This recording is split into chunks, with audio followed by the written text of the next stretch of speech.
Work போகிற நிறைய ladies என்கிட்ட நான் சொல்கிறத பார்த்துருக்குறேன். உங்கள மாதிரி வீட்டிலேருந்து ஒரு 2 ப்ளவுஸ் தைச்சாலே போதும். நாங்களாம் அப்படி இல்லையா, காலையில் எந்திரிக்கிறோம், வீட்டு வேலை பார்க்கணும், பிள்ளைங்கள ஸ்கூலுக்கு அனுப்பணும், வேலைக்கு கடகடன்னு போகணும், அங்கே இருக்கிற ஊரியெல்லாம் முடிச்சுட்டு வீட்டுக்கு வந்து பார்த்தா வீடே 2ஆ கிடக்கும், மறுபடியும் எல்லா ஊரையும் நாங்கள் பார்க்கணும், அதுவே ஒரு பெரிய வேலையாக இருக்கும்.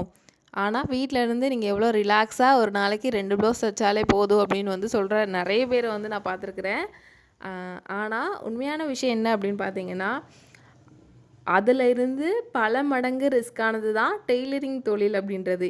ஏன் அப்படின்னா, டெய்லரிங் தொழில் உண்மைதான். வீட்டில் இருந்தே நம்மளால் எல்லா வேலைகளையும் பார்த்துட்டு ஸ்டிச் பண்ண முடியும். நமக்கு எந்த டைமிங்கில் ஃப்ரீயோ அந்த டைமிங்கில் பண்ண முடியும் ஒரு சில நேரங்களில். ஆனால் ஒரு சில நேரங்களில் அதுக்கு மாறா அப்படியே தலைகீழ நடக்கும்.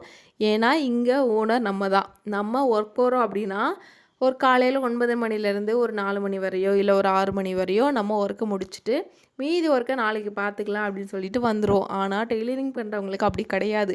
சீசன் அப்படின்னு ஒன்று வர ஆரம்பிச்சிட்டுன்னு வைங்களேன், தூக்கம் இருக்காது, சாப்பாடு இருக்காது, வீட்டில் எந்த வேலையுமே இருக்காது, வீடே பார்த்திங்கன்னா குப்பைக்குழியாக இருக்கும். நம்ம ஏதோ பல நாள் உடம்பு சரியில்லாத ஒரு ஆள் மாதிரி தான் நம்மளோட தோற்றமும் இருக்கும். அந்த மாதிரி நேரத்தில் டெய்லர்ஸோட மைண்ட் செட் என்னவா தெரியுமா இருக்கும், நம்ம ஒர்க் பண்ணால் கூட காலையில் போய்ட்டு ஈவினிங் பேசாமல் வந்துடலாம், பேசாட்டி ஒர்க் ஏதாவது போயிடலாம் அப்படின்ற மாதிரி தான் மனநிலைமை இருக்கும். இக்கரைக்கு அக்கறை பச்சைதாங்க.